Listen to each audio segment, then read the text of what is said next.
क्या आपने कभी यह सुना है कि शुक्रवार के दिन माता लक्ष्मी की यह पावन कथा सुनने मात्र से जीवन के दुख, दरिद्रता और अभाव स्वयं खत्म होने लगते हैं। प्रिय दर्शक बंधु, आज का यह शुक्रवार कोई साधारण दिन नहीं, यह वह शुभ घड़ी है जब स्वयं महालक्ष्मी अपने भक्तों के जीवन में सुख, समृद्धि और सौभाग्य का नया द्वार खोल देती है। शास्त्रों में लिखा है कि जो कोई शुक्रवार के दिन श्रद्धा से लक्ष्मी माता की कथा सुनता है, उसके जीवन से दरिद्रता, तनाव और अस्थिरता धीरे धीरे समाप्त होने लगती है। जैसे सूरज की रोशनी अंधकार को मिटा देती है, वैसे ही लक्ष्मी कथा जीवन की तमाम आर्थिक मानसिक परेशानियों के अंधकार को हर लेती है। दर्शक बंधु, एक क्षण के लिए अपने जीवन के संघर्षों को याद कीजिए। कभी धन आता है लेकिन टिकता नहीं, कभी घर में बेवजह क्लेश होता है, कभी व्यापार या नौकरी में रुकावटें आ जाती हैं, कभी मन इतना बोझिल हो जाता है कि कुछ भी अच्छा नहीं लगता। लेकिन आज जब आप इस पवित्र शुक्रवार को महालक्ष्मी की कथा सुनने बैठे हैं, ऐसा प्रतीत होता है मानो एक दिव्य कोमल प्रकाश आपके चारों ओर फैल रहा हो, जैसे किसी अदृश्य कृपा ने आपके मन के बोझ को हल्का कर दिया हो। लक्ष्मी माता केवल धन की देवी नहीं है, वे सौभाग्य की ऊर्जा है, सद्बुद्धि और सदाचार की प्रेरणा है, परिवार में सुख शांति की अधिष्ठात्री है, भक्तों के जीवन की दरिद्रता दूर करने वाली करुणामयी शक्ति है। और यही कारण है कि आज की यह कथा सिर्फ एक कहानी नहीं, आपके जीवन की नई शुरुआत बनने की क्षमता रखती है। कई बार मनुष्य अपने अभावों से इतना घिर जाता है कि उसे लगता है, क्या मेरी किस्मत कभी बदलेगी? घर में शांति कब आएगी? धन कब स्थिर होगा? कब मेरा जीवन संवर उठेगा?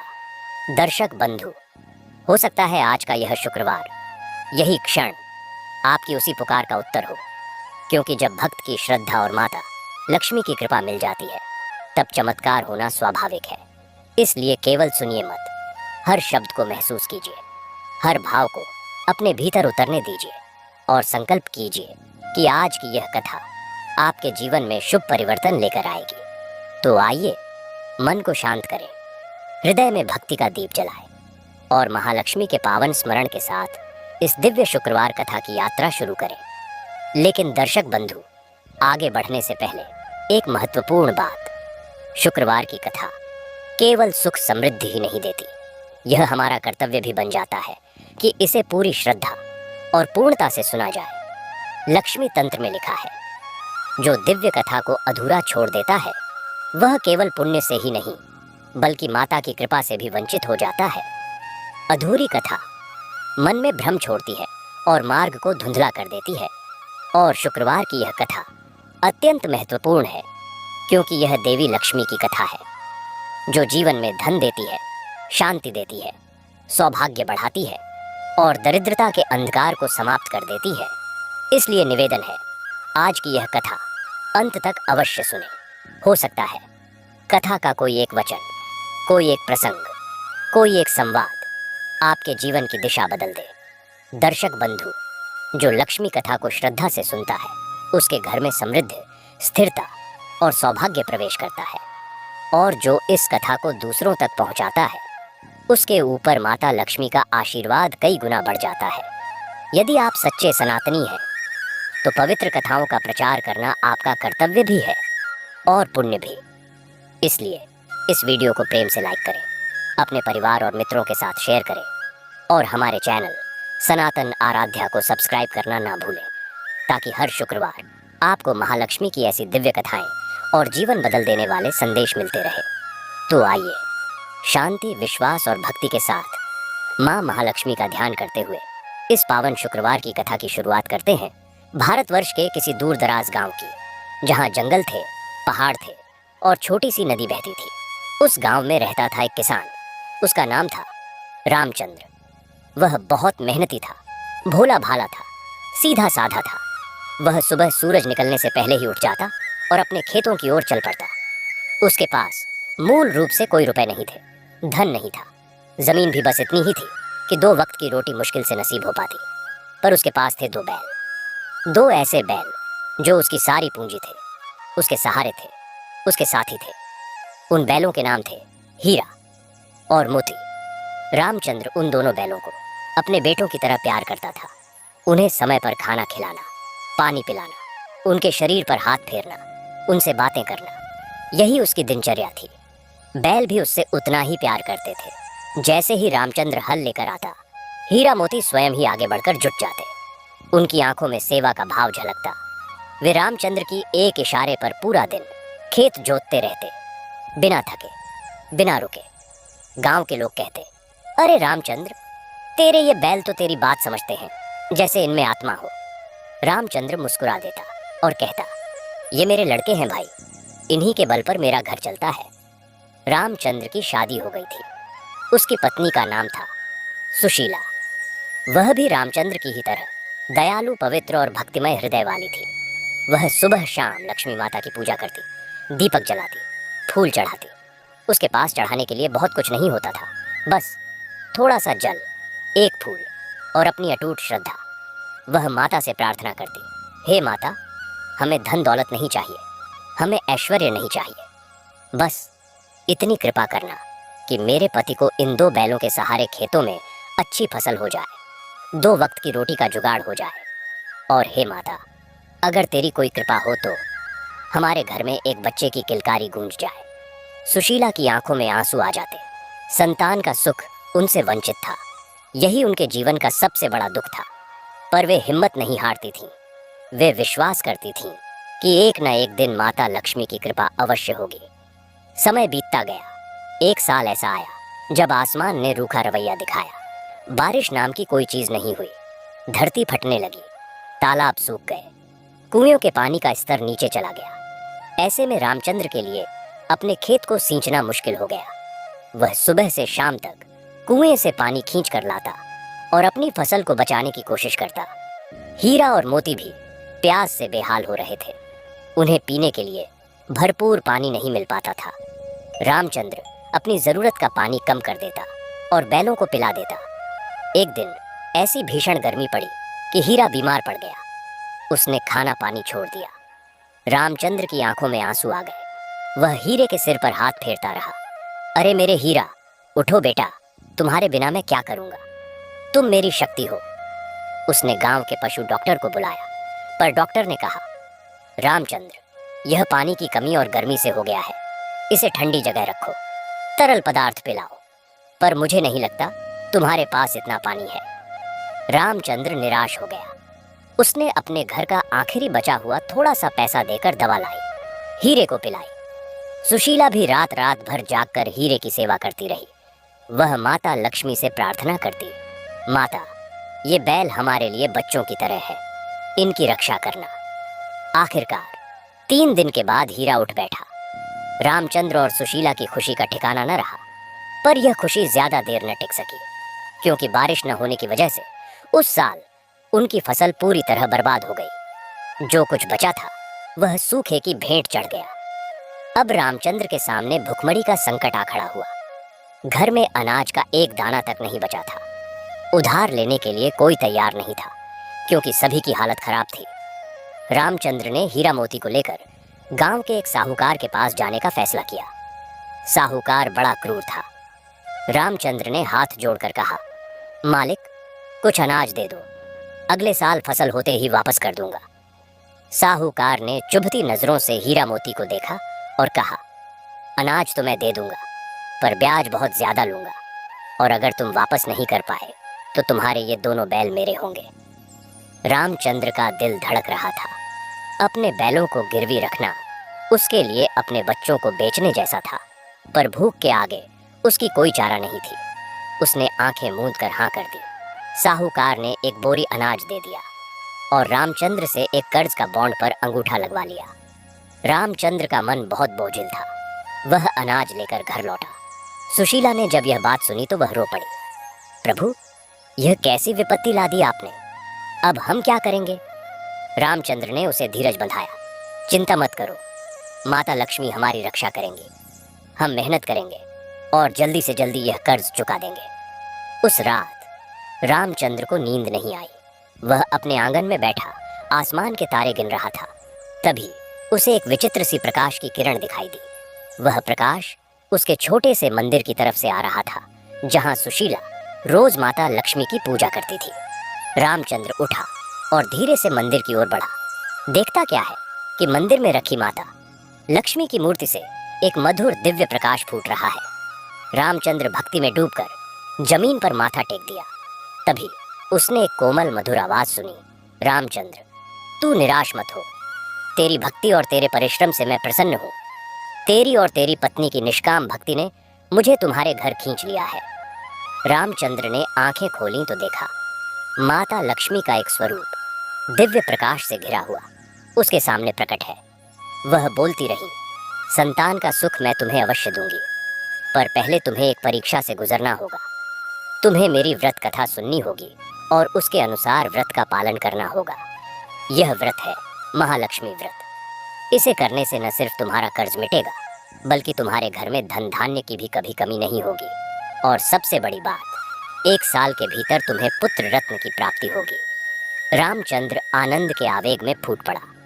उसने कांपते हुए हाथों से प्रणाम किया और कहा, माता, आज्ञा करो, मैं आपकी हर आज्ञा का पालन करूंगा। माता लक्ष्मी मुस्कुराई और बोली, सुनो रामचंद्र, यह है मेरी व्रत कथा।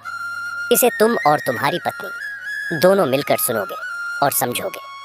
और फिर माता लक्ष्मी ने रामचंद्र को महालक्ष्मी व्रत कथा सुनानी शुरू की। माता बोली, हे रामचंद्र, प्राचीन काल में विदर्भ देश में एक नगर था। वहाँ एक ब्राह्मण दंपति रहता था। ब्राह्मणी बहुत पतिव्रता और धर्मपरायण थी। वह हर शुक्रवार को मेरा व्रत रखती थी और पूरी श्रद्धा से मेरी पूजा करती थी। एक बार ब्राह्मण को दूर किसी गांव में एक धार्मिक कार्य के लिए बुलाया गया। जाते समय उसने अपनी पत्नी से कहा, प्रिय, मैं कुछ दिनों के लिए जा रहा हूँ। तुम नियमित रूप से लक्ष्मी माता का व्रत और पूजन करना, कोई कोताही नहीं करना। ब्राह्मणी ने हाँ कह दी, पर कुछ दिन बाद उसकी सहेलियां उसे मायके ले गईं। वहाँ सुख सुविधा और मौज मस्ती में वह भूल गई कि शुक्रवार आ गया है और उसे व्रत रखना है। जब उसे याद आया तब तक दिन ढल चुका था। वह बहुत दुखी हुई। उसने तुरंत स्नान किया और फूल फल जुटाकर मेरी पूजा की, क्षमा मांगी, पर नियम टूट गया था। जब ब्राह्मण लौटा तो उसे सब पता चला। उसे बहुत क्रोध आया। उसने अपनी पत्नी को डांटा और कहा, तुमने व्रत का नियम तोड़ दिया, इसलिए अब तुम इस घर में नहीं रह सकती। और उसने ब्राह्मणी को घर से निकाल दिया। बेचारी ब्राह्मणी रोती बिलखती जंगल की ओर चल पड़ी। वहाँ एक नदी किनारे बैठकर वह मेरा स्मरण करने लगी और कहने लगी, हे माता लक्ष्मी, मैंने अनजाने में अपना व्रत भंग कर दिया। मेरे पति ने मुझे घर से निकाल दिया है। अब मेरी गति केवल तुम ही हो। उसकी करुण पुकार सुनकर मैं प्रकट हुई। मैंने उसे आशीर्वाद दिया और कहा, तू घर वापस जा, तेरे पति को तुम्हारा महत्व समझ में आ जाएगा। ब्राह्मणी घर लौट आई। जब ब्राह्मण ने देखा कि उसकी पत्नी के चेहरे पर एक अलौकिक तेज है और उसके पीछे पीछे एक दिव्य प्रकाश सा चल रहा है, तो उसे अपनी गलती का एहसास हुआ। उसने पत्नी से क्षमा मांगी और फिर दोनों ने मिलकर मेरा व्रत पूरी निष्ठा से किया। कुछ ही समय में उनके घर में धन धान्य की वर्षा होने लगी। सुख समृद्धि आ गई। हे रामचंद्र, इस कथा का सार यह है कि मेरा व्रत अटूट श्रद्धा और विश्वास से करना चाहिए। भूल हो जाए तो पश्चाताप करके फिर से प्रारंभ कर देना चाहिए। मैं अपने भक्तों पर शीघ्र प्रसन्न हो जाती हूँ। माता ने आगे कहा, अब सुनो रामचंद्र, यह व्रत तुम्हें कैसे करना है।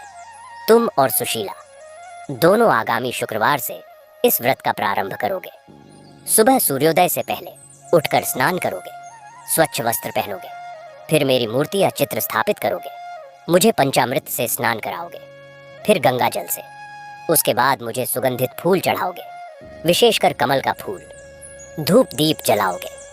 मेरे समक्ष एक कलश स्थापित करोगे, उसमें जल भरकर उसके ऊपर नारियल रखोगे और उसे सुनहरे कपड़े से ढक दोगे। यह कलश मैं स्वयं आकर निवास करूंगी। फिर तुम मेरी इस व्रत कथा का पाठ करोगे। पूरे दिन उपवास रखोगे, केवल फलाहार ग्रहण करोगे। शाम को पूजा के बाद आरती करोगे और प्रसाद सभी में बांटोगे। इस व्रत को लगातार 21 शुक्रवार तक करना है। 20वें शुक्रवार को एक छोटा सा हवन भी करोगे और ब्राह्मण को भोजन कराकर दक्षिणा देकर विदा करोगे। याद रखना, इस व्रत में सच्चाई, ईमानदारी और दया का विशेष महत्व है। तुम जिस साहूकार से कर्ज लेकर आए हो उसके प्रति भी मन में द्वेष नहीं रखना, उसे उसका हक देना। मेरी कृपा से सब ठीक हो जाएगा। इतना कहकर माता लक्ष्मी का दिव्य प्रकाश धीरे धीरे फीका पड़ने लगा और अंत में विलीन हो गया। रामचंद्र खुद को धन्य महसूस कर रहा था। उसने तुरंत सुशीला को जगाया और सारी बात बताई। सुशीला की आंखों में खुशी के आंसू थे। दोनों ने मिलकर माता को प्रणाम किया और व्रत करने का संकल्प लिया। अगला दिन शुक्रवार ही था। दोनों ने बहुत ही निष्ठा और उत्साह से व्रत की तैयारी शुरू कर दी। उनके पास पूजन सामग्री खरीदने के पैसे नहीं थे। रामचंद्र ने अपने पास रखी एकमात्र चीज, उसकी माँ द्वारा दी गई एक चांदी की अंगूठी, बेच डाली और उससे फूल फल घी कपड़ा आदि खरीदा। सुशीला ने अपने हाथों से एक सुनहरा आसन बनाया। आखिरकार शुक्रवार आया। दोनों ने बहुत ही श्रद्धा से व्रत और पूजन किया। उनकी भक्ति देखते ही बनती थी। वे माता की कथा सुनाते, भजन गाते और पूरा दिन उपवास रखते। गांव के लोग उन्हें देखकर हैरान होते। कुछ लोग उनका मजाक उड़ाते। अरे रामचंद्र, पेट में तो अनाज का एक दाना नहीं है और तुम महालक्ष्मी की पूजा कर रहे हो, पहले रोटी का इंतजाम करो। पर रामचंद्र और सुशीला किसी की बात पर ध्यान नहीं देते। वे अपनी भक्ति में लीन रहते। कुछ शुक्रवार बीते तो एक अद्भुत घटना घटी। रामचंद्र का खेत, जो पूरी तरह सूखा हुआ था, उसमें अचानक हरी हरी घास उग आई। यह घास सामान्य घास नहीं थी, बहुत पौष्टिक थी। हीरा और मोती उस घास को खाकर बहुत ताकतवर हो गए। फिर एक और चमत्कार हुआ। रामचंद्र के खेत के एक कोने में, जहां पानी की एक छोटी सी धारा निकल आई थी, वहां एक छोटा सा तालाब बन गया। अब उसे पानी के लिए परेशान नहीं होना पड़ता था। गांव वाले अचंभित रह गए। धीरे धीरे लोगों को लगने लगा कि रामचंद्र के घर में वाकई माता की कृपा हो रही है। कुछ लोग उनके पास आकर पूछने लगे, रामचंद्र भाई, तुम कौन सा उपाय कर रहे हो? तुम्हारे खेत में तो हरियाली छा गई है। रामचंद्र मुस्कुराकर कहता, भाई, हम तो बस माता महालक्ष्मी का व्रत कर रहे हैं, बस उनकी कृपा है। इसी बीच रामचंद्र को एक रात सपना आया। सपने में माता लक्ष्मी फिर प्रकट हुई और बोली, रामचंद्र, तुम्हारी निष्ठा से प्रसन्न होकर मैं तुम्हें एक और कथा सुनाती हूँ। यह कथा मेरी भक्त एक गरीब बुनकर की है। इसे सुनकर तुम्हारा विश्वास और दृढ़ होगा। और माता ने वह कथा सुनानी शुरू की। एक नगर में एक गरीब बुनकर रहता था। उसका नाम था जुलाहा मल्ला। वह रोज मेहनत करके कपड़ा बुनता और बाजार में बेचकर अपना और अपने परिवार का गुजारा चलाता था। पर उसकी कमाई बहुत कम थी। उसके घर में अक्सर भूखे पेट सोना पड़ता। एक दिन उसकी पत्नी ने कहा, सुनते हैं कि लक्ष्मी माता का व्रत करने से घर में धन आता है, क्यों ना हम भी यह व्रत करें? मल्लाह ने कहा, हमारे पास तो पूजा करने के लिए कुछ भी नहीं है, फिर भी चलो माता की श्रद्धा से ही पूजा करते हैं।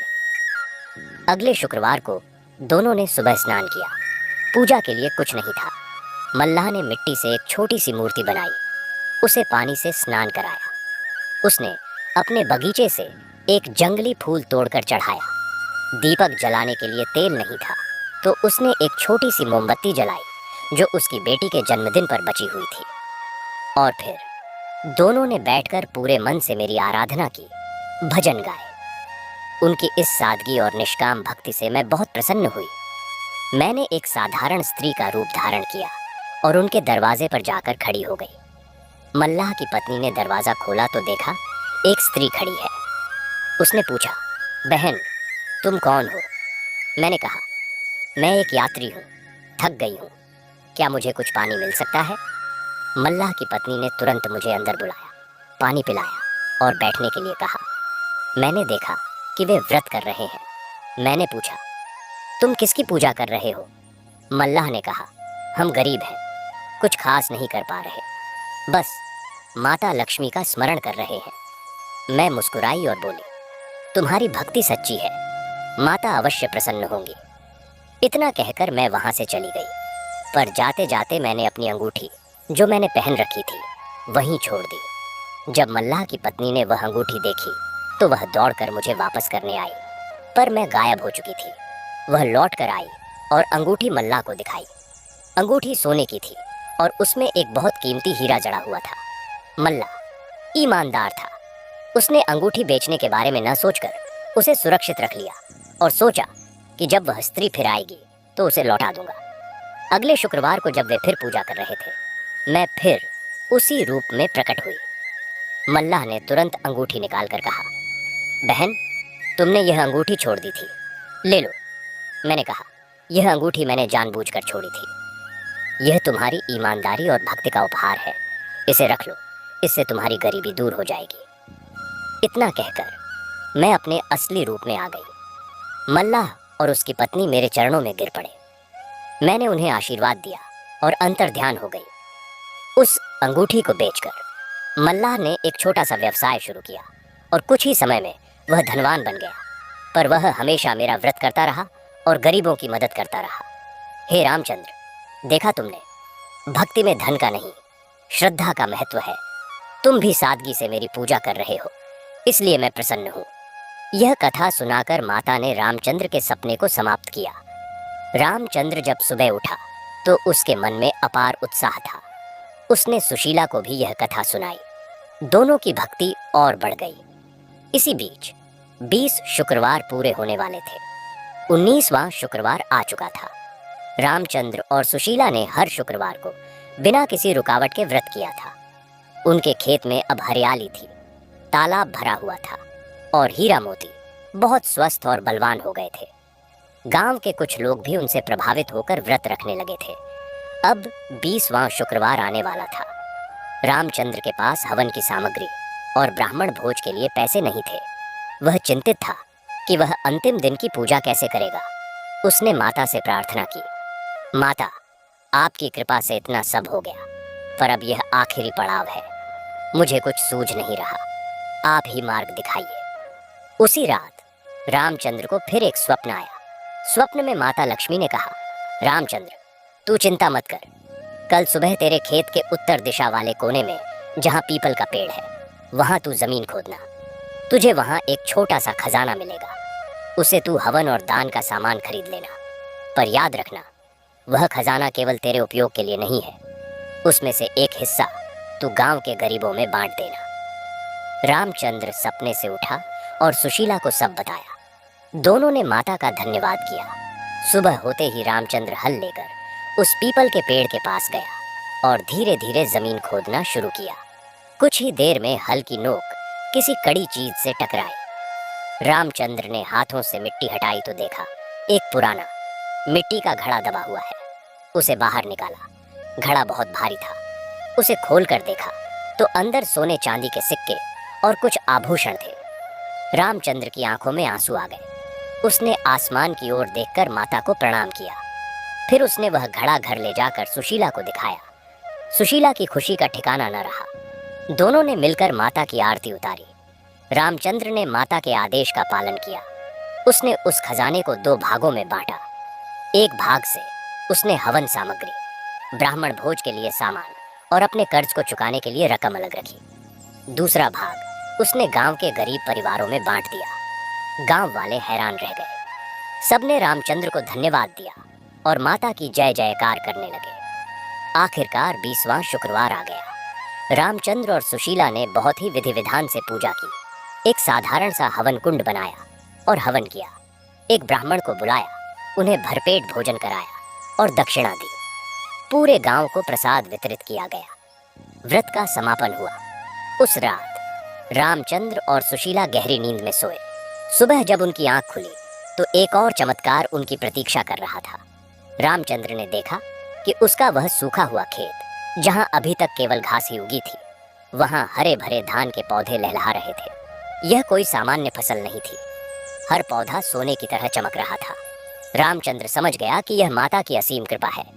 उसने सुशीला को बुलाया। सुशीला भी देखकर दंग रह गई। उसी समय साहूकार अपने कुछ आदमियों के साथ वहां आ पहुंचा। उसने कहा, रामचंद्र, तुम्हारा कर्ज चुकाने का समय हो गया है। अगर आज तुमने पैसे नहीं दिए तो तुम्हारे बैल मेरे होंगे। रामचंद्र ने बिना किसी डर के कहा, मालिक, आपका पैसा तैयार है। और उसने साहूकार को पूरी रकम ब्याज सहित वापस कर दी। साहूकार हैरान रह गया। उसने पूछा, तुम्हें यह पैसा कहां से मिला? रामचंद्र ने सारी कहानी सुनाई। माता के व्रत की कथा सुनाई। साहूकार का हृदय परिवर्तन हो गया। उसने रामचंद्र से माफी मांगी और कहा, मैंने तुम जैसे सच्चे भक्त का शोषण किया, माता मुझे क्षमा करे। और उसने रामचंद्र को और भी कुछ धन देने की कोशिश की, पर रामचंद्र ने विनम्रता से मना कर दिया। उसने कहा, मालिक, माता ने मेरी हर जरूरत पूरी कर दी है, अब मुझे और कुछ नहीं चाहिए। अब रामचंद्र और सुशीला सुखपूर्वक रहने लगे। उनके खेत से हर साल बहुत अच्छी फसल होने लगी। वे गरीबों की मदद करते, भूखों को खिलाते, और फिर माता के वरदान के अनुसार 9 महीने बाद सुशीला ने एक सुंदर और स्वस्थ पुत्र को जन्म दिया। उस बच्चे के जन्म पर पूरे गांव में उत्सव मनाया गया। रामचंद्र ने बच्चे का नाम लक्ष्मीकांत रखा। अब उनके घर में धन धान्य के साथ साथ पुत्र की किलकारियां भी गूंजने लगी। रामचंद्र और सुशीला आजीवन माता लक्ष्मी के व्रत को करते रहे और उनकी कथा सुनाते रहे। उनका जीवन शांति, समृद्धि और संतोष से भर गया। रामचंद्र और सुशीला को माता महालक्ष्मी ने अपार धन, अद्भुत फसल और एक सुंदर पुत्र रत्न प्रदान किया। अब वे सुखपूर्वक रहने लगे। पर भक्तों, सच्ची भक्ति कभी संतुष्ट नहीं होती। सच्चा भक्त कभी यह नहीं सोचता कि मुझे सब कुछ मिल गया, अब मैं भजन पूजन छोड़ दूं, बल्कि जितना मिलता है उतनी ही कृतज्ञता के साथ भक्ति और गहरी हो जाती है। ऐसा ही रामचंद्र और सुशीला के साथ हुआ। अब उनके पास सब कुछ था, पर उनकी दिनचर्या में कोई बदलाव नहीं आया। वे अभी भी सुबह 4 बजे उठ जाते। रामचंद्र सबसे पहले अपने हीरा मोती के पास जाता, उन्हें स्नेह से स्पर्श करता, उन्हें चारा डालता। हीरा मोती भी अब बूढ़े होने लगे थे, पर उनमें वही चमक, वही सेवा भाव बना हुआ था। फिर रामचंद्र और सुशीला मिलकर माता लक्ष्मी के मंदिर में जाते। अब उनका छोटा सा मंदिर बहुत सुंदर बन चुका था, सफेद चूने से पुता हुआ, साफ सुथरा, जहाँ सदा फूलों की सुगंध रहती। दोनों घंटों बैठकर माता की आरती करते, भजन गाते और उसके बाद ही अपने दिन के कामों में लगते। उनका पुत्र लक्ष्मीकांत भी अब धीरे धीरे बड़ा होने लगा था। वह भी अपने माता पिता की तरह ही भक्ति भाव से ओतप्रोत था। जब वह मुश्किल से 4 साल का हुआ, तब से ही वह सुबह माता के मंदिर में जाकर माथा टेकता, फूल चढ़ाता। देखने वालों का मन प्रसन्न हो जाता। एक दिन की बात है, लक्ष्मीकांत अपने पिता के साथ खेत में गया। रामचंद्र हल चला रहा था और लक्ष्मीकांत खेत के किनारे बैठकर मिट्टी के खिलौने बना रहा था। तभी अचानक आसमान में बादल छा गए और जोरदार बारिश शुरू हो गई। रामचंद्र ने लक्ष्मीकांत को गोद में उठाया और दोनों एक पेड़ के नीचे खड़े होकर बारिश रुकने का इंतजार करने लगे।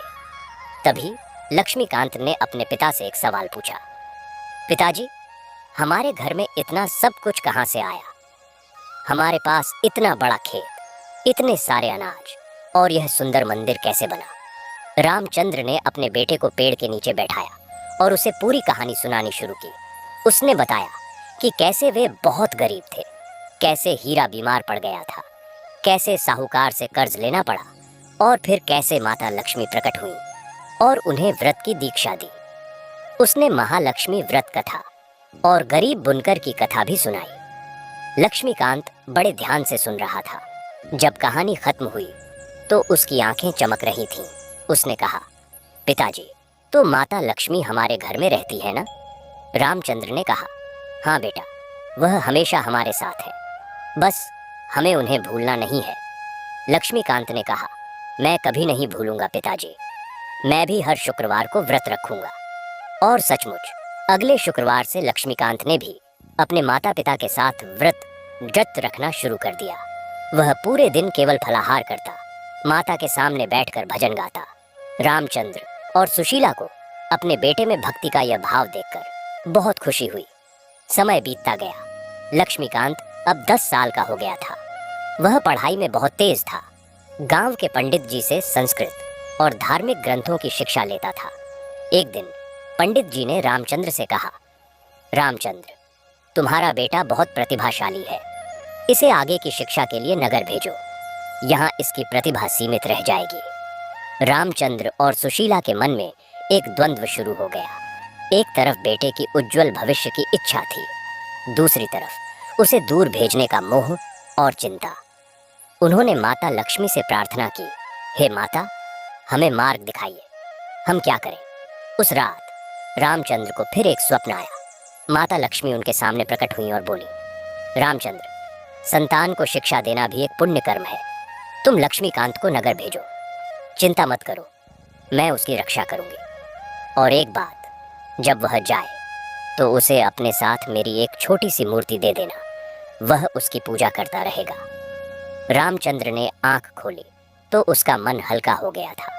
उसने सुशीला को बताया और दोनों ने लक्ष्मीकांत को नगर भेजने का निर्णय लिया। लक्ष्मीकांत के जाने का दिन आ गया।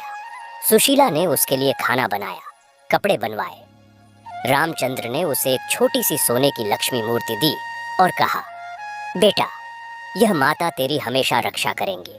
तू नियमित रूप से पूजा करना और सत्य के मार्ग पर चलना। लक्ष्मीकांत ने माता की मूर्ति को हृदय से लगाया और आंसू भरी आंखों से विदा ली।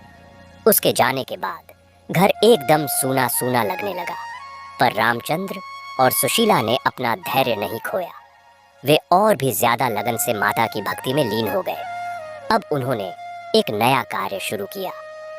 हर शुक्रवार को वे गांव के सभी गरीब बच्चों को अपने घर बुलाते, उन्हें अच्छा भोजन कराते और उन्हें माता लक्ष्मी की कहानियां सुनाते।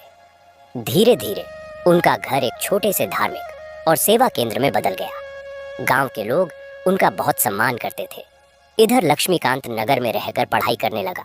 वह एक अच्छे विद्यालय में था। वहां उसके सहपाठी अमीर घरों के थे। वे महंगे कपड़े पहनते, महंगा खाना खाते। लक्ष्मीकांत सादगी से रहता।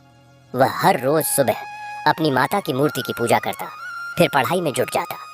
कुछ लड़के उसका मजाक उड़ाते, अरे देखो, यह गांव का लड़का हर समय पूजा पाठ करता रहता है। पर लक्ष्मीकांत कभी उनकी बातों पर ध्यान नहीं देता। एक दिन विद्यालय में एक प्रतियोगिता थी, धार्मिक ज्ञान और निबंध लेखन। लक्ष्मीकांत ने उसमें भाग लिया। उसने महालक्ष्मी, जीवन में समृद्धि और आध्यात्मिकता का सामंजस्य विषय पर एक निबंध लिखा। उस निबंध में उसने अपने माता पिता की कहानी भी सुनाई, महालक्ष्मी व्रत का महत्व बताया। निबंध इतना प्रभावशाली था कि विद्यालय के प्रधानाचार्य और सभी शिक्षक दंग रह गए। लक्ष्मीकांत को प्रथम पुरस्कार मिला। अब सबकी नजरों में उसका सम्मान बढ़ गया। उसके वे सहपाठी भी जो उसका मजाक उड़ाते थे, अब उसके मित्र बन गए। उन्होंने पूछा, लक्ष्मीकांत, तुम इतनी अच्छी बातें कहाँ से सीखते हो? लक्ष्मीकांत ने उन्हें भी माता लक्ष्मी की कथा सुनाई और व्रत के बारे में बताया। धीरे धीरे उसके कुछ मित्र भी शुक्रवार का व्रत रखने लगे। 10 साल बीत गए। लक्ष्मीकांत अब एक युवा विद्वान बन चुका था।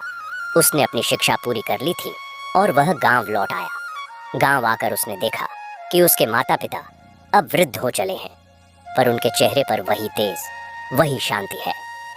हीरा और मोती अब इस दुनिया में नहीं थे, वे शांति से चले गए थे। रामचंद्र ने उन्हें अपने खेत के पास ही सम्मान से दफनाया था।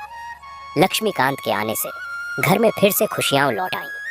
अब लक्ष्मीकांत ने एक जिम्मेदारी संभाली।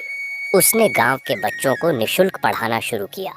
वह उन्हें न सिर्फ किताबी ज्ञान देता, बल्कि नैतिक शिक्षा और भक्ति का पाठ भी पढ़ाता।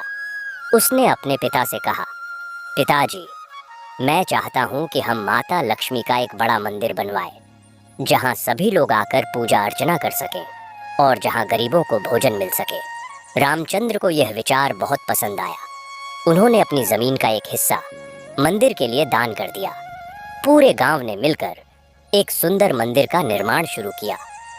मंदिर निर्माण के दौरान एक और चमत्कार हुआ। जब मंदिर की नींव खोदी जा रही थी तो मजदूरों को वहां एक बहुत बड़ा पत्थर मिला। उस पत्थर को हटाने की कोशिश की गई, पर वह टस से मस नहीं हुआ। लक्ष्मीकांत वहां गया। उसने देखा कि पत्थर पर कुछ अंकित है। उसने पत्थर को साफ करवाया तो देखा कि उस पर स्वयंभू महालक्ष्मी की प्राकृतिक छवि उभरी हुई है। यह देखकर सभी भक्तिभाव से झूम उठे। सबने इसे माता की इच्छा माना कि वह स्वयं वहां प्रकट होना चाहती है। अब उसी पत्थर को मंदिर के गर्भगृह में स्थापित कर दिया गया। मंदिर बनकर तैयार हुआ तो उसका विधिवत प्राण प्रतिष्ठा समारोह हुआ। दूर दूर से लोग आए। रामचंद्र, सुशीला और लक्ष्मीकांत ने मिलकर माता की प्रतिमा की स्थापना की। उस दिन पूरा गांव दीपों से जगमगा उठा। मंदिर में नित्य भजन कीर्तन होने लगा। एक अन्न क्षेत्र शुरू हुआ। जहाँ रोज गरीबों को भोजन दिया जाता। अब रामचंद्र और सुशीला का जीवन संपूर्ण हो चुका था। उन्होंने जो भक्ति और सेवा का बीज बोया था वह अब एक विशाल वृक्ष बन चुका था, जिसकी छाया में सैकड़ों लोग शांति और आशीर्वाद पा रहे थे। एक दिन बहुत वृद्धावस्था में रामचंद्र ने लक्ष्मीकांत को अपने पास बुलाया और कहा, बेटा, माता ने हमें जो दिया उसे हमने तुम्हें सौंप दिया। अब तुम इस परंपरा को आगे बढ़ाना। हमेशा याद रखना, धन और सुख केवल भक्ति के साधन है, उद्देश्य नहीं। उद्देश्य तो माता की कृपा पाकर दूसरों का कल्याण करना है। कुछ दिनों बाद रामचंद्र और सुशीला शांतिपूर्वक इस संसार से चले गए। गांव वालों ने उन्हें भावभीनी विदाई दी। लोग कहते थे कि उनके अंतिम समय में मंदिर से एक दिव्य प्रकाश निकला और उनके घर की ओर गया, मानो माता लक्ष्मी स्वयं उन्हें लेने आई हो। लक्ष्मीकांत अब अकेला था, पर उसका हृदय भक्ति और सेवा से भरा हुआ था।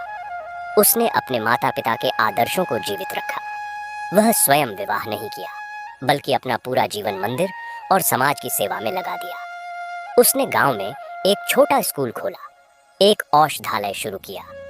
माता लक्ष्मी का वह मंदिर दूर दूर तक प्रसिद्ध हो गया। लोग आते और माता के दर्शन करके रामचंद्र सुशीला की कथा सुनकर जाते। उनकी कथा सुनकर सैकड़ों लोगों ने महालक्ष्मी व्रत शुरू किया और उनके जीवन में भी चमत्कारिक बदलाव आए। अभी कथा खत्म नहीं हुई है। लक्ष्मी माता का पहला कथा खत्म हुआ, अब दूसरा कथा जो आपके जीवन को बदल देगी और आपकी सारी गरीबी, दुख और कष्ट मिटा देंगी। बहुत समय पहले की बात है। एक सुंदर सा गांव था। उस गांव में हरियाली थी, खेत थे, नदी थी और लोगों के चेहरे पर मुस्कान थी। पर उसी गांव के एक छोटे से घर में दो भाई रहते थे। बड़े भाई का नाम था रमन और छोटे भाई का नाम था मोहन। इनके माँ बाप का मृत्यु तो बचपन में ही हो गया था। तब से ये अपने नाना नानी के यहाँ रहते थे। नाना नानी ने इन दोनों को बड़े प्यार से पाला, दूध दही की कमी नहीं रखी, कपड़े पहनाए, पढ़ाया लिखाया। पर संसार का नियम है ना, जो आता है वह जाता भी है। बदकिस्मती से उनके नाना नानी भी पिछले वर्ष ही इस संसार को छोड़कर परलोक से धार गए। अब इन दोनों भाइयों के सामने बड़ा संकट खड़ा हो गया। उनके मामा और मामी उसी घर में रहते थे।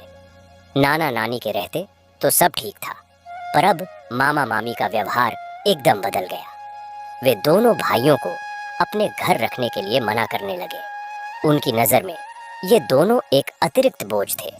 एक दिन तो ऐसा दिन आया कि मामा और मामी ने दोनों भाइयों को घर से ही निकाल दिया। बोले, अब तुम दोनों बड़े हो गए हो, अपना ख्याल रख सकते हो। हमारे घर में तुम दोनों के लिए जगह नहीं है, जाओ अपनी जिंदगी जियो।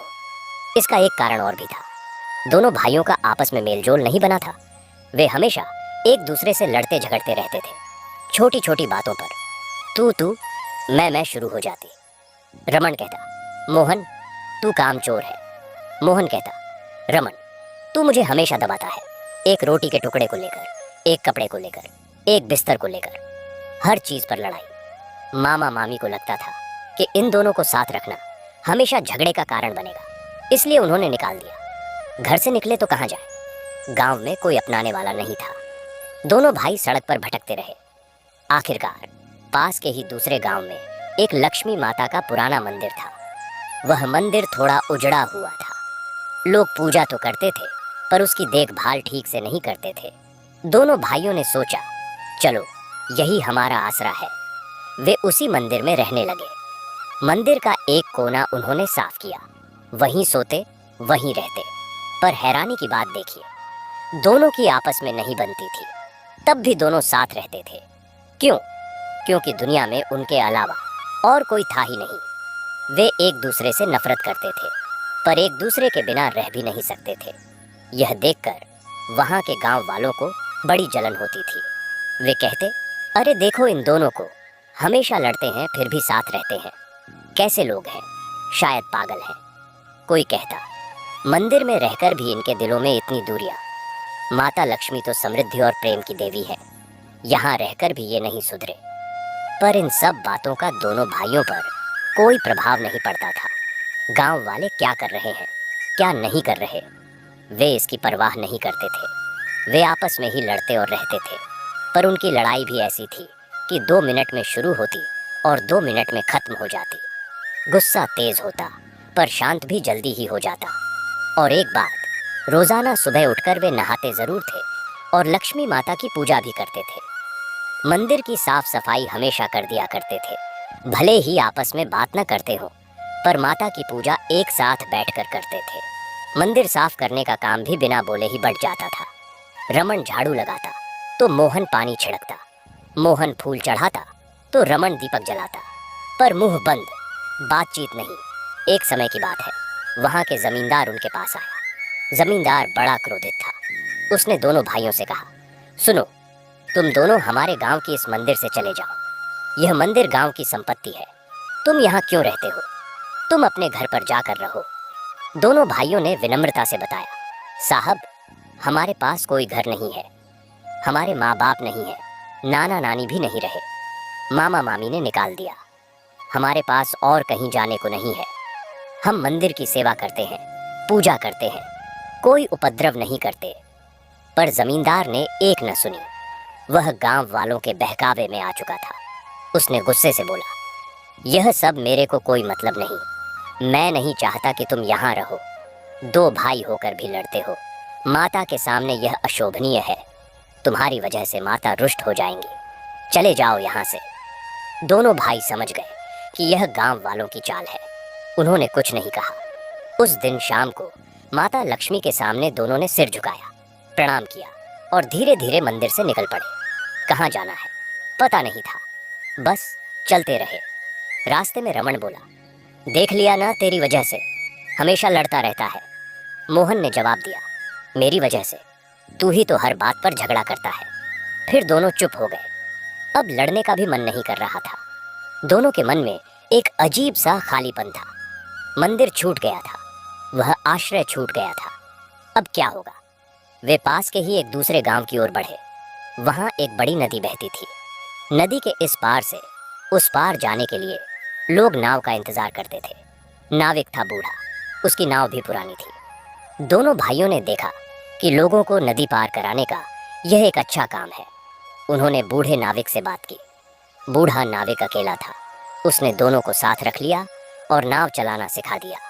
कुछ ही दिनों में बूढ़े नाविक ने सारा काम उन पर छोड़ दिया और खुद आराम करने लगा। अब एक नया चमत्कार हुआ। जब से दोनों भाई इस काम में लगे, वे आपस में लड़ना कम करने लगे, क्योंकि नाव चलाते समय दोनों को मिलकर काम करना पड़ता।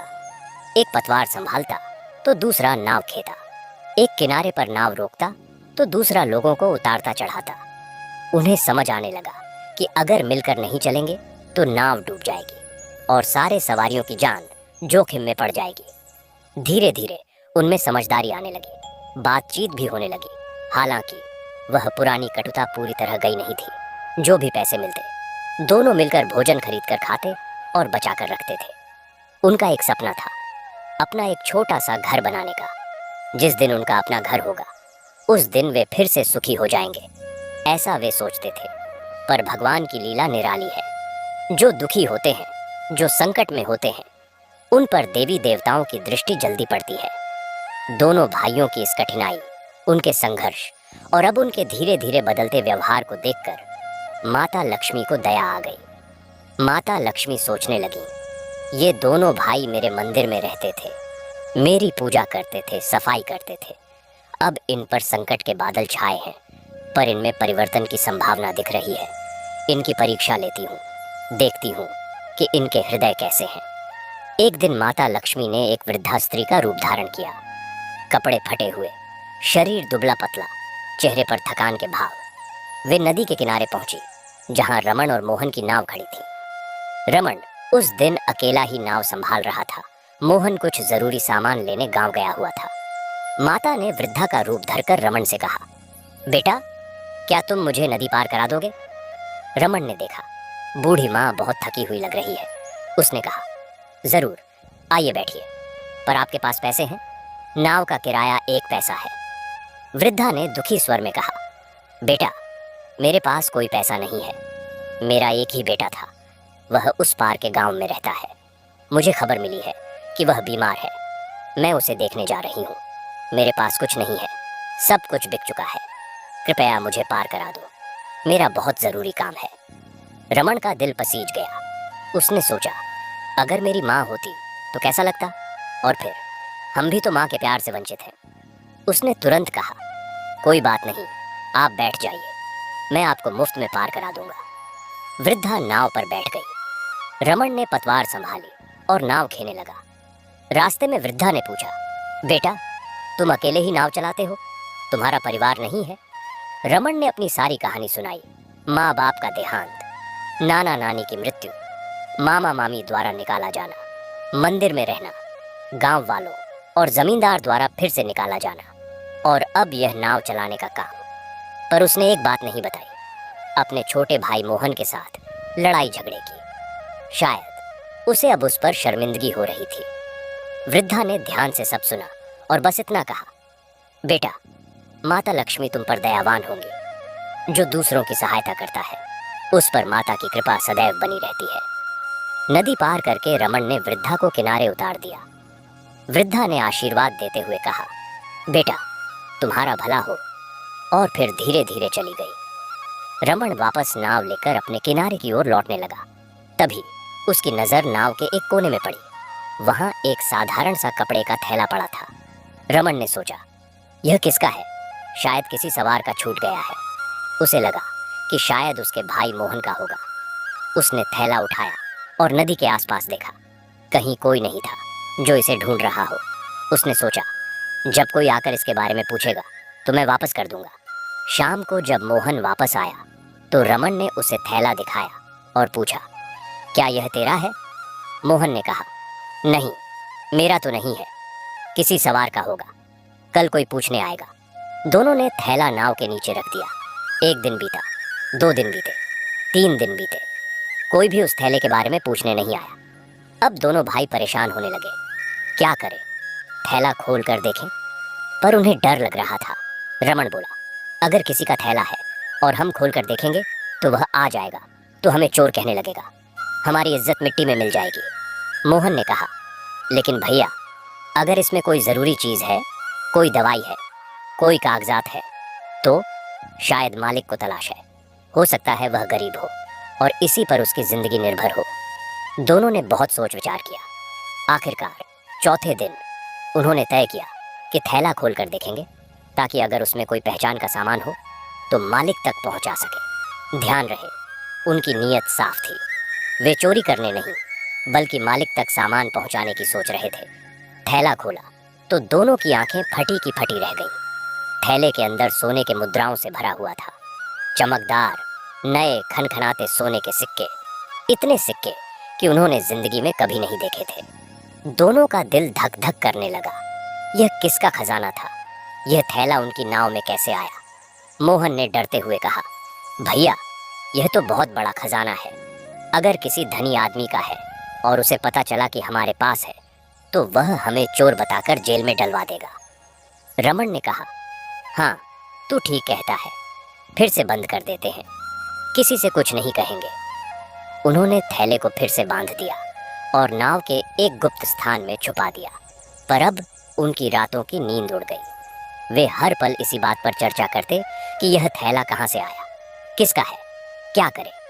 कुछ दिन बाद दोनों भाइयों को एक ही रात में एक सपना आया। सपने में माता लक्ष्मी प्रकट हुई। उनके मुख पर दिव्य प्रकाश था।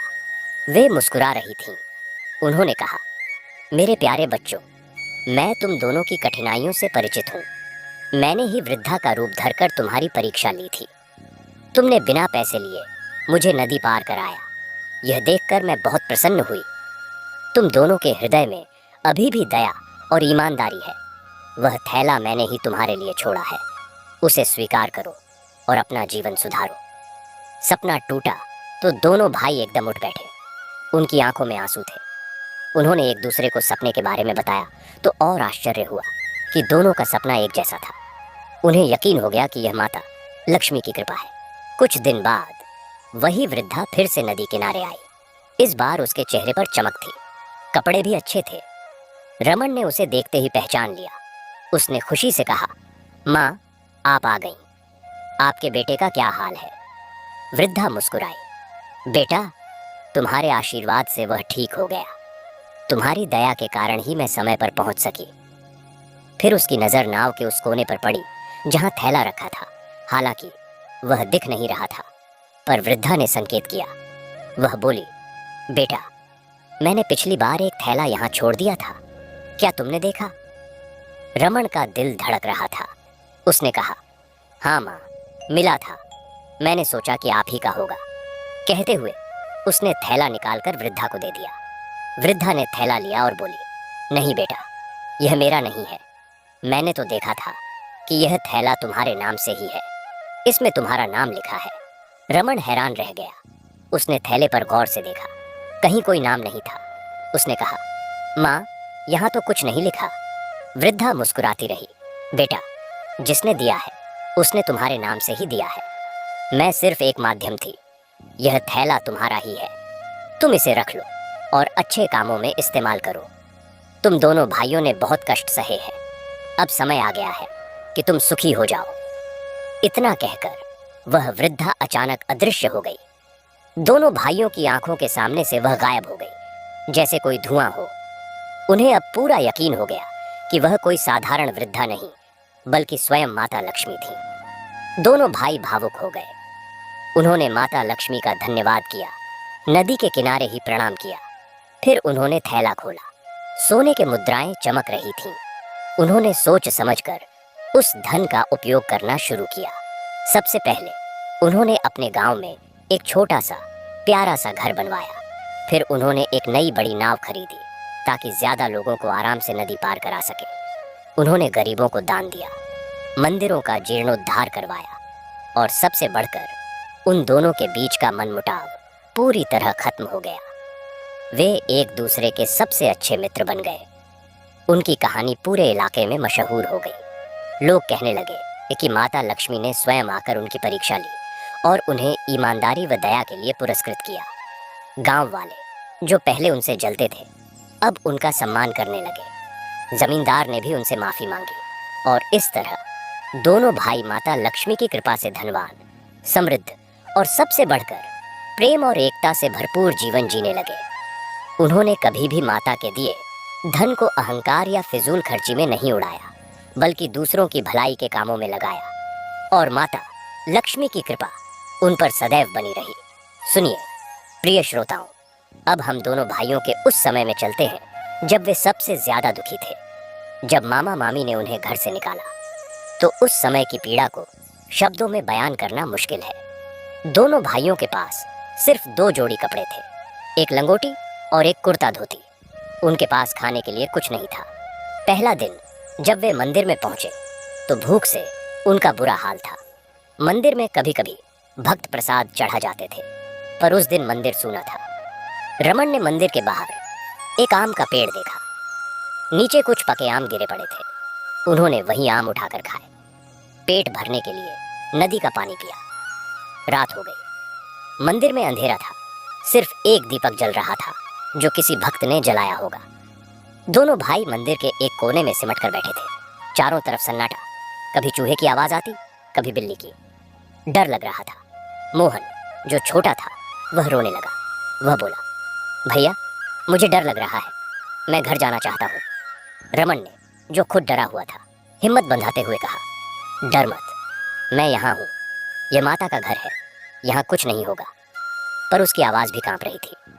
दोनों एक दूसरे के पास सटकर सो गए। उस रात उन्हें ठीक से नींद नहीं आई। सुबह हुई, पेट फिर भूख से मुड़ने लगा। तभी एक भक्त मंदिर में आया। उसने देखा कि 2 बच्चे वहां बैठे हैं। उसने पूछा, तुम लोग यहाँ कहाँ से आए हो? रमन ने सारी बात बताई। भक्त दयालु था। उसने कहा, ठीक है, तुम यहीं रहो, मैं तुम्हारे लिए कुछ खाने का इंतजाम करता हूँ। वह गया और थोड़ी देर बाद कुछ रोटी सब्जी लेकर आया। उस दिन दोनों भाइयों ने ठीक से भोजन किया, पर यह निर्भरता टिकाऊ नहीं थी। भक्त हर रोज नहीं आता था। कई दिन ऐसे भी गए जब उन्हें भूखे रहना पड़ा। उन्होंने मंदिर के आसपास के पेड़ों के फल खाए। कभी कभी गांव के लोगों के खेतों से कुछ सब्जियां उखाड़ ली। हालांकि वे चोरी नहीं करना चाहते थे, पर भूख की मजबूरी थी। गांव के कुछ लोग उन पर पत्थर फेंकते, डराते धमकाते। चोर बच्चे, हमारे खेत मत लूटो, वे चिल्लाते। एक दिन तो गांव के कुछ युवकों ने उन्हें पकड़ लिया और मारने लगे। रमन ने मोहन को अपने सीने से चिपका लिया और कहा, मारो मुझे, मेरे भाई को मत मारो। शायद उनकी इस भाई के प्रति प्रेम भरी बात से युवकों को दया आ गई। उन्होंने छोड़ दिया, पर धमकी दी, अगर दोबारा दिखे तो जान से मार देंगे। दोनों भाई रोते हुए मंदिर लौटे। उस दिन मोहन ने कहा, भैया तुमने मेरी रक्षा की, तुम अच्छे हो। रमन ने कहा, तू मेरा भाई है, मैं तेरी रक्षा करूंगा। यह पहला मौका था जब उन्होंने एक दूसरे के प्रति प्यार की भावना व्यक्त की। पर अगले ही दिन फिर एक छोटी सी बात पर झगड़ा हो गया। आदतें जल्दी नहीं छूटती। प्रिय श्रोताओं, मंदिर में रहते हुए भी उनके दिन बड़ी मुश्किल से गुजरते। सर्दी का मौसम आया। मंदिर में खिड़कियां टूटी हुई थीं। ठंडी हवा सीधे अंदर आती। दोनों के पास गर्म कपड़े नहीं थे। वे पुराने कपड़े, पत्ते इकट्ठा करके उनसे खुद को ढकते। रात में एक दूसरे से चिपककर गर्मी पैदा करते। कभी कभी मंदिर में आने वाले भक्त कुछ पुराने कंबल दे जाते तो उसी में गुजारा करते। गर्मी के दिन और भी भयानक थे। मंदिर के अंदर गर्मी स्टोर हो जाती। पसीने से तरबतर हो जाते। मक्खियां, मच्छरों का साम्राज्य। नहाने के लिए नदी तक जाना पड़ता, जो काफी दूर थी। इन सब कठिनाइयों के बीच भी वे माता लक्ष्मी की पूजा नहीं छोड़ते थे।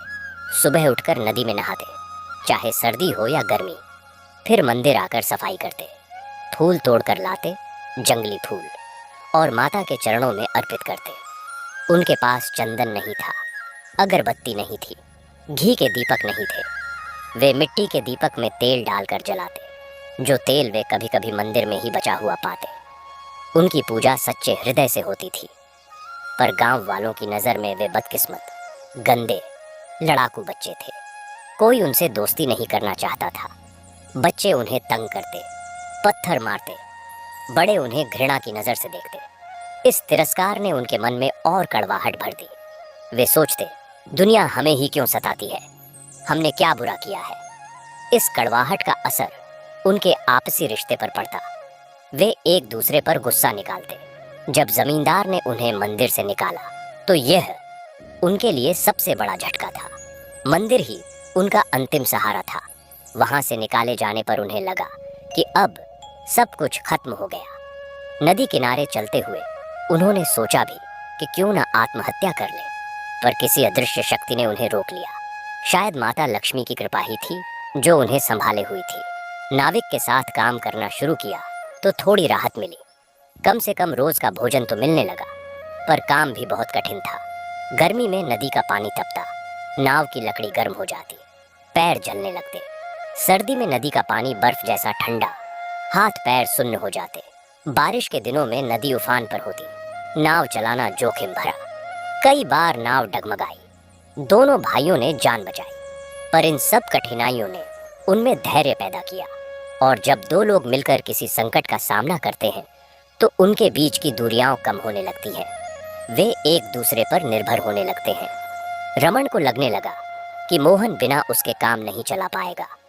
मोहन को लगने लगा कि रमन के बिना वह अधूरा है। धीरे धीरे वे बातें करने लगे। पहले काम से संबंधित बातें, फिर धीरे धीरे अपने दुख, अपने सपने, अपने डर शेयर करने लगे। एक दिन मोहन बीमार पड़ गया। बुखार इतना तेज कि वह उठ नहीं सकता था। रमन ने उस दिन नाव का काम छोड़ दिया। वह पूरे दिन मोहन के सिरहाने बैठा रहा। उसके माथे पर पानी की पट्टी रखता रहा। उसे दवाई पिलाई जो उसने अपनी थोड़ी सी बचत से खरीदी थी। रात भर जागता रहा। तब उसे एहसास हुआ कि अगर मोहन चला गया तो उसकी दुनिया सूनी हो जाएगी। उसने प्रार्थना की, हे माता लक्ष्मी, मेरे भाई को ठीक कर दो। मैं वादा करता हूँ कि अब कभी उससे झगड़ा नहीं करूँगा। दूसरे दिन मोहन का बुखार उतर गया। जब उसने आंखें खोली और रमन को अपने पास बैठे देखा तो उसकी आंखों में आंसू आ गए। उसने कहा, भैया तुमने मेरी जान बचाई। रमन ने उसे गले लगा लिया। उस दिन के बाद से दोनों के बीच का पुराना विवाद धुलने लगा। वे अभी भी कभी कभी बहस करते, पर अब वह बहस द्वेष से नहीं बल्कि प्यार से होती। वे एक दूसरे की राय का सम्मान करने लगे। यह थी उनकी दुख तकलीफ की लंबी यात्रा। संकट ने उन्हें तोड़ा नहीं बल्कि जोड़ा। और जब मनुष्य के हृदय में परिवर्तन होता है तो ईश्वर की कृपा भी उतरने लगती है। माता लक्ष्मी ने उनकी इसी पवित्रता को देखा और उन पर कृपा बरसाए। अब प्रिय भक्तों, हम बात करते हैं स्वयं माता महालक्ष्मी की। जब दोनों भाइयों ने वह थैला पाया और उसमें सोने की मुद्राएं देखी तो उनकी प्रतिक्रिया बहुत महत्वपूर्ण थी। वे लालची नहीं हुए। उन्होंने तुरंत उसे छुपाया नहीं, बल्कि मालिक की तलाश शुरू की।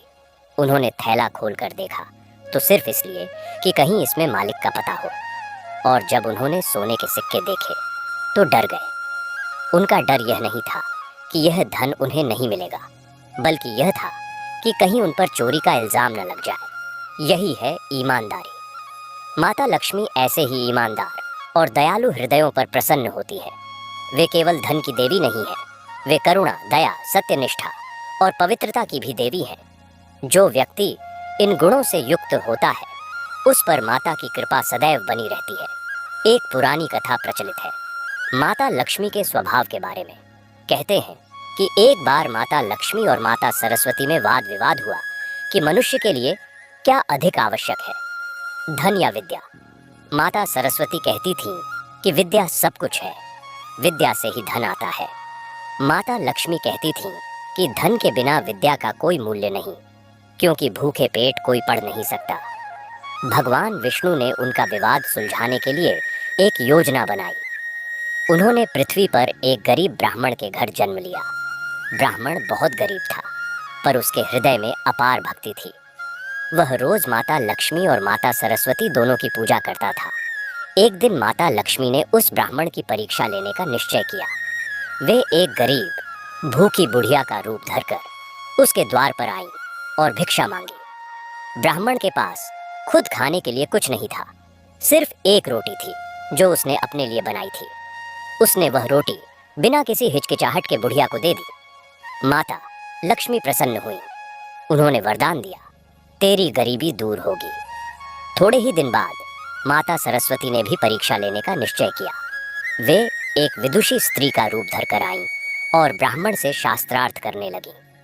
ब्राह्मण ने विनम्रता से सभी प्रश्नों के उत्तर दिए। माता सरस्वती भी प्रसन्न हुई।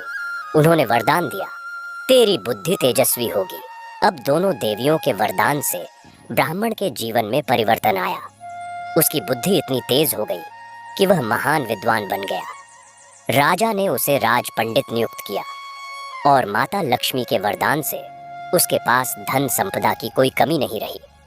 वह दान पुण्य करने लगा, गरीबों की सहायता करने लगा।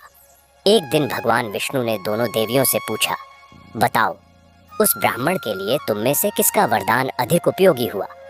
माता लक्ष्मी बोली, मेरे धन के बिना वह भूखा मर जाता, विद्या किस काम की? माता सरस्वती बोली, मेरी विद्या के बिना वह मूर्ख रह जाता, धन का दुरुपयोग करता। तब भगवान विष्णु ने कहा, तुम दोनों सही हो। मनुष्य के लिए धन और विद्या दोनों ही आवश्यक है, पर एक बात याद रखो, जब तक मनुष्य के हृदय में दया, ईमानदारी और भक्ति नहीं होती, तब तक न तो धन टिकता है और न ही विद्या। उस ब्राह्मण ने सबसे पहले दया दिखाई, अपनी अंतिम रोटी दान कर दी। उसके बाद उसने विनम्रता से ज्ञान प्राप्त किया, इसलिए उस पर तुम दोनों की कृपा बरसी। यह कथा हमें बताती है कि माता लक्ष्मी की कृपा पाने के लिए हमें दयालु और ईमानदार होना चाहिए। लक्ष्मी जी चंचला है, वे कभी एक जगह टिकती नहीं, पर अगर हमारा हृदय पवित्र है तो वे हमारे घर में स्थिर हो जाती हैं। रमन और मोहन के साथ भी ऐसा ही हुआ। उन्होंने बिना पैसे लिए एक वृद्धा, जो स्वयं माता थी, को नदी पार कराया। यह उनकी दया थी। उन्होंने मिला हुआ थैला छुपाया नहीं, बल्कि मालिक की तलाश की। यह उनकी ईमानदारी थी। और उन्होंने मंदिर में रहते हुए चाहे कितनी भी लड़ाई क्यों न हो, माता की पूजा नहीं छोड़ी। यह उनकी भक्ति थी। इन तीनों गुणों ने माता को प्रसन्न किया। माता लक्ष्मी ने जो थैला दिया वह केवल सोने के सिक्कों से भरा नहीं था, वह आशीर्वाद से भरा था। उस थैले में समृद्धि थी, सुख था, भाईचारा था और सबसे बढ़कर माता की निरंतर कृपा का वरदान था। जब दोनों भाइयों ने उस धन का सदुपयोग किया तो माता और प्रसन्न हुई। एक बार फिर माता ने उनकी परीक्षा ली। जब वह वृद्धा फिर से आई और थैले के बारे में पूछा तो रमन ने बिना किसी लालच के थैला वापस कर दिया। उसने यह नहीं सोचा कि यह तो माता ने हमें दिया है, हम क्यों दें, बल्कि उसने सोचा कि शायद यह इसी का है, इसे वापस कर देना चाहिए। यह देखकर माता ने प्रकट होकर उन्हें सच्चाई बताई और थैला उन्हें ही सौंप दिया। भक्तों, माता लक्ष्मी की कृपा पाने का यही मंत्र है।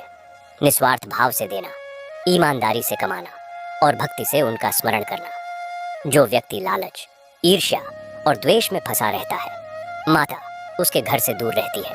जहाँ प्रेम, सहयोग और सद्भावना होती है, माता वहाँ निवास करती है। रमन और मोहन ने अपने जीवन में यह सिद्ध कर दिया। उनका जीवन हम सब के लिए एक प्रेरणा है। सुनिए प्रिय श्रोताओं, माता लक्ष्मी की कृपा की अनेक कथाएं हैं। एक और कथा मैं आपको सुनाता हूँ, जो रमन मोहन की कथा से मिलती जुलती है और हमें यही सीख देती है कि ईमानदारी सबसे बड़ा धन है। एक गांव में गोपाल नाम का एक गरीब किसान रहता था। वह बहुत मेहनती था, पर उसकी जमीन बंजर थी। खेती से बमुश्किल गुजारा हो पाता। गोपाल की पत्नी और 2 बच्चे थे। वे सब मिलकर बहुत कठिनाई से दिन गुजारते। एक बार गांव में भयंकर अकाल पड़ा। बारिश नहीं हुई, सारी फसल सूख गई। लोग भूख से मरने लगे।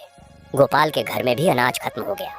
बच्चे रोते रहते, पत्नी बीमार पड़ गई। गोपाल ने सोचा, क्यों ना पास के शहर जाकर कोई मजदूरी करूं, कुछ अनाज लेकर आऊं। वह शहर की ओर चल पड़ा। रास्ते में एक जंगल पड़ता था। जंगल से गुजरते हुए उसने देखा कि एक पेड़ के नीचे एक सुंदर चमकदार पोटली पड़ी है। गोपाल ने उसे उठाया। पोटली भारी थी।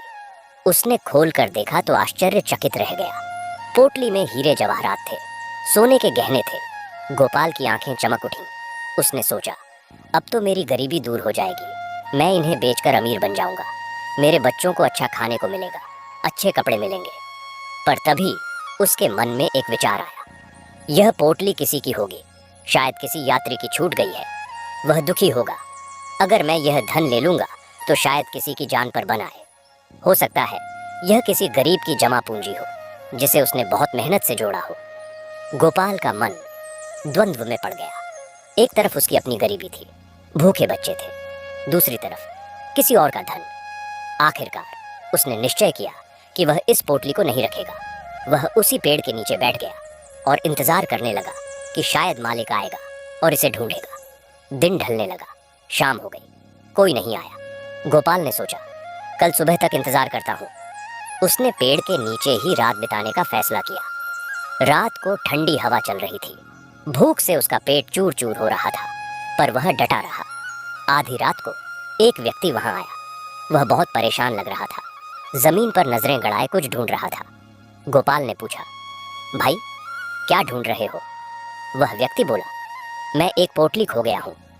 उसमें मेरे सारे जीवन की कमाई है। मैं एक सेठ का नौकर हूँ।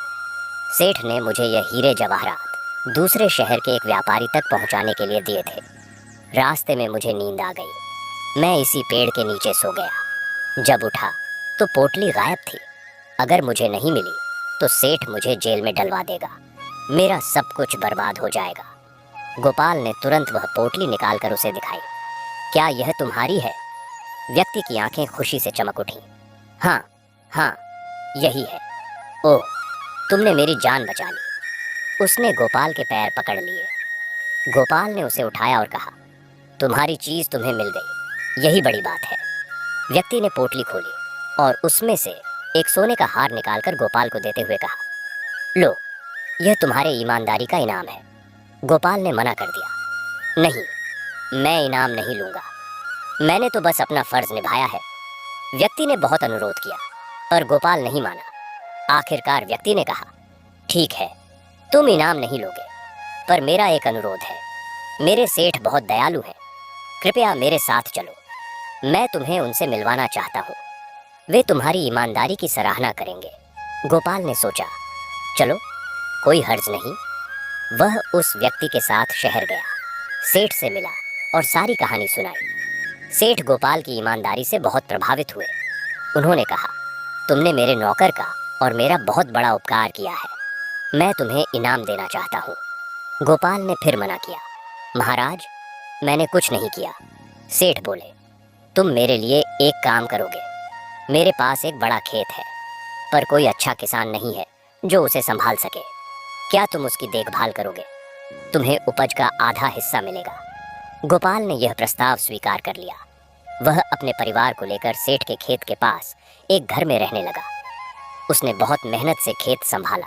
सेठ ने भी उसकी हर जरूरत पूरी की। अगले ही साल खेत से भरपूर फसल हुई। सेठ ने वादे के अनुसार आधी फसल गोपाल को दे दी। गोपाल अब सुखी हो गया। उसने अपना घर बनवाया, बच्चों को पढ़ाया लिखाया। कुछ साल बाद सेठ ने गोपाल को और भी जमीन दे दी और उसे अपना भरोसेमंद साझेदार बना लिया। गोपाल का नाम पूरे इलाके में ईमानदार और मेहनती किसान के रूप में प्रसिद्ध हो गया। एक दिन सेठ ने गोपाल से कहा, गोपाल, तुम्हें पता है, जिस दिन तुम मेरे पास आए थे उस दिन मैंने तुम्हारी परीक्षा ली थी। वह नौकर असली नहीं था, वह मेरा भरोसेमंद सेवक था और वह पोटली भी मैंने ही रखवाई थी। मैंने सुना था कि तुम बहुत ईमानदार हो, इसलिए तुम्हारी परीक्षा लेना चाहता था। तुमने सच्चाई साबित की और आज तुम मेरे सबसे अच्छे मित्र और साझेदार हो। गोपाल हैरान रह गया। उसने सेठ के चरण छुए। सेठ ने कहा, तुम्हारी ईमानदारी ने ही तुम्हें यह मुकाम दिलाया। ईश्वर ऐसे ही लोगों की सहायता करते हैं। और इस तरह गोपाल की ईमानदारी ने उसकी गरीबी दूर कर दी। यह कथा भी हमें यही संदेश देती है कि माता लक्ष्मी उन्हीं पर प्रसन्न होती है जो ईमानदार और दयालु होते हैं। चाहे कितनी भी गरीबी हो, संकट हो, अगर हम धर्म के मार्ग पर चलेंगे तो माता की कृपा अवश्य मिलेगी। अब लौटते हैं हमारी मुख्य कथा में, रमन और मोहन के पास। जब माता लक्ष्मी ने प्रकट होकर उन्हें थैला दिया और आशीर्वाद दिया तो उसके बाद उनके जीवन में अद्भुत चमत्कार होने लगे। पहला चमत्कार तो यह हुआ कि दोनों भाइयों के बीच का सारा मनमुटाव जैसे हवा हो गया। वे एक दूसरे को सच्चे मन से चाहने लगे। उन्होंने प्रण किया कि अब कभी आपस में नहीं लड़ेंगे और कोई मतभेद होगा तो बातचीत से सुलझाएंगे। यह कोई छोटी बात नहीं थी। वर्षों पुरानी दुश्मनी, झगड़े, कटुता सब माता के आशीर्वाद से धुल गई। दूसरा चमत्कार धन का था, पर यह धन उन पर अचानक नहीं टूट पड़ा। उन्होंने बुद्धिमानी से उसका उपयोग किया। सबसे पहले उन्होंने नाव का काम जारी रखा। उन्होंने बूढ़े नाविक को एक अच्छी रकम दी और कहा, आप आराम से रहिए, हम आपकी देखभाल करेंगे। बूढ़े नाविक के आंसू निकल आए। उसने कहा, मैंने सही था, तुम दोनों में सोना है। फिर उन्होंने एक नई मजबूत सुंदर नाव खरीदी। उस नाव पर उन्होंने माता लक्ष्मी का चित्र बनवाया। अब लोग नदी पार करने के लिए उनकी नाव की तरफ आकर्षित होने लगे। नाव साफ सुथरी थी, भाइयों का व्यवहार मीठा था और सुरक्षा का एहसास था। उनका व्यवसाय फलने फूलने लगा। उन्होंने नदी किनारे एक छोटा सा घर बनवाया। वह घर साधारण था पर प्यार से सजा हुआ। उन्होंने घर में एक छोटा सा मंदिर बनवाया जहां रोज माता लक्ष्मी की पूजा होती। अब वे अकेले नहीं थे। उन्होंने एक गाय खरीदी जिससे दूध मिलता, एक बगीचा लगाया जिसमें फल सब्जियां उगाई। उनका जीवन आत्मनिर्भर हो गया। तीसरा चमत्कार था सम्मान का। जब लोगों को पता चला कि माता लक्ष्मी ने स्वयं उन्हें दर्शन दिए हैं तो लोग उनके पास आने लगे। वे उनसे आशीर्वाद लेते, उनकी कहानी सुनते। पहले जो गांव वाले उन्हें तंग करते थे वे अब शर्मिंदा थे। वे माफी मांगने आए। रमन और मोहन ने सबको माफ कर दिया। उन्होंने कहा, आप लोगों ने हमें नहीं, हमारी गलतियों को सही कहा था। हम आपसे नाराज नहीं हैं। जमींदार भी आया। उसने कहा, मुझे अपने किए पर बहुत पछतावा है। मैंने तुम्हें अन्यायपूर्ण तरीके से मंदिर से निकाला। कृपया मुझे माफ कर दो। रमन ने कहा, महाराज, आपने हम पर कोई अन्याय नहीं किया। आपके कहने से हमें एक नई दिशा मिली। अगर हम मंदिर में ही रहते तो शायद हमारा झगड़ा कभी नहीं मिटता। हम आपके आभारी हैं। यह सुनकर जमींदार के आंखों में आंसू आ गए। उसने कहा, तुम सच्चे भक्त हो। मैं तुम्हें गांव में जमीन देना चाहता हूँ। रमन और मोहन ने विनम्रता से कहा, हमारे पास अब जो है वह हमारे लिए बहुत है। हम आपकी जमीन नहीं ले सकते। पर जमींदार नहीं माना। उसने उन्हें नदी किनारे ही एक बड़ा टुकड़ा जमीन दे दी। भाइयों ने सोचा, चलो इस जमीन पर हम एक धर्मशाला बनवाएंगे जहां यात्री आकर ठहर सके। उन्होंने वहां एक सुंदर धर्मशाला बनवाई जहां मुफ्त में भोजन और आवास की व्यवस्था थी। चौथा चमत्कार था उनके हृदय का विस्तार। अब वे केवल अपने बारे में नहीं सोचते थे। वे गरीबों, जरूरतमंदों की सहायता करने लगे। जो कोई भूखा आता उसे भोजन देते, जिसके पास कपड़े नहीं उसे कपड़े देते, बीमारों को दवाई दिलवाते। उनकी ख्याति दूर दूर तक फैल गई। एक बार फिर माता लक्ष्मी ने उनकी परीक्षा ली। एक दिन एक भिखारी उनके द्वार पर आया। वह बहुत गंदा था, बदबूदार कपड़े पहने था। उसने भोजन मांगा। मोहन ने उसे भोजन दिया। भिखारी बोला, मैं यहाँ नहीं खाऊंगा, मुझे घर ले चलो। मोहन ने उसे अपने घर ले जाया। भिखारी ने कहा, मैं तुम्हारे बिस्तर पर सोऊंगा। मोहन ने हाँ कह दी। भिखारी बिस्तर पर लेट गया और कहने लगा, मुझे तुम दोनों भाइयों की कहानी सुनाओ। रमन और मोहन ने पूरी कहानी सुनाई। भिखारी सुनता रहा, फिर बोला, तुम लोगों ने बहुत धन पाया है, पर क्या तुम उसका सदुपयोग कर रहे हो? क्या तुमने कभी सोचा कि तुम्हें यह धन क्यों मिला?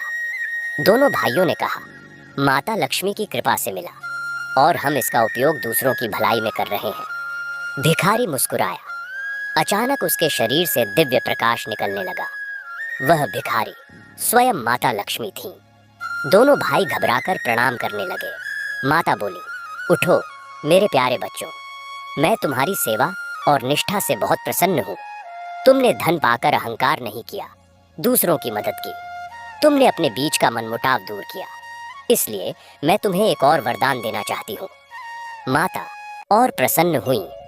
उन्होंने कहा, तुम्हारी यही निस्वार्थ भावना तुम्हारा सबसे बड़ा धन है।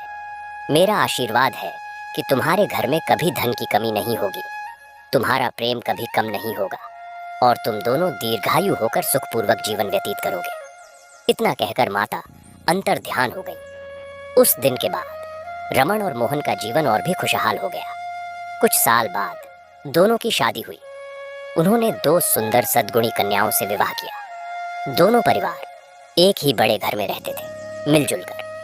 उनके घर में हमेशा खुशियां रहती। उनके बच्चे हुए जिन्हें उन्होंने अच्छे संस्कार दिए। वे बूढ़े हो गए पर उनका प्रेम वैसा ही ताज़ा रहा। वे हमेशा माता लक्ष्मी की पूजा करते, धर्मशाला चलाते, गरीबों की सेवा करते और जब उनकी मृत्यु का समय आया तो वे शांति से, संतुष्ट भाव से इस संसार से विदा हुए।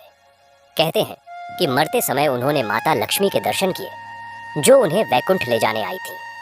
उनकी कथा आज भी उस इलाके में प्रसिद्ध है। लोग कहते हैं कि जो कोई भी माता लक्ष्मी के नाम पर ईमानदारी और भाईचारे के साथ जीवन जीता है, उस पर माता की कृपा अवश्य बरसती है।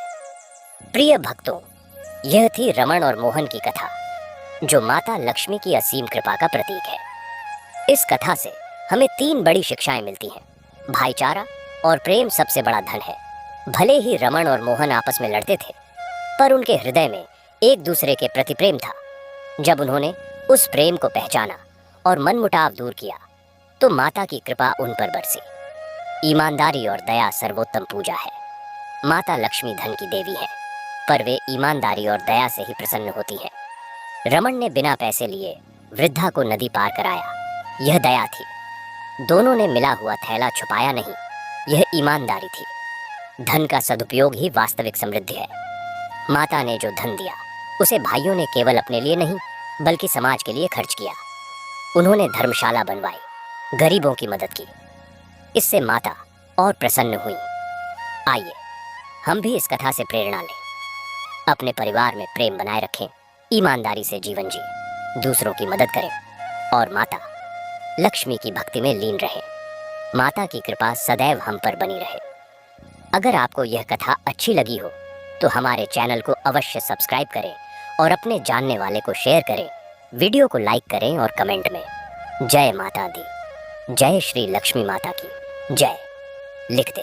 श्री लक्ष्मी नारायणाय नमः।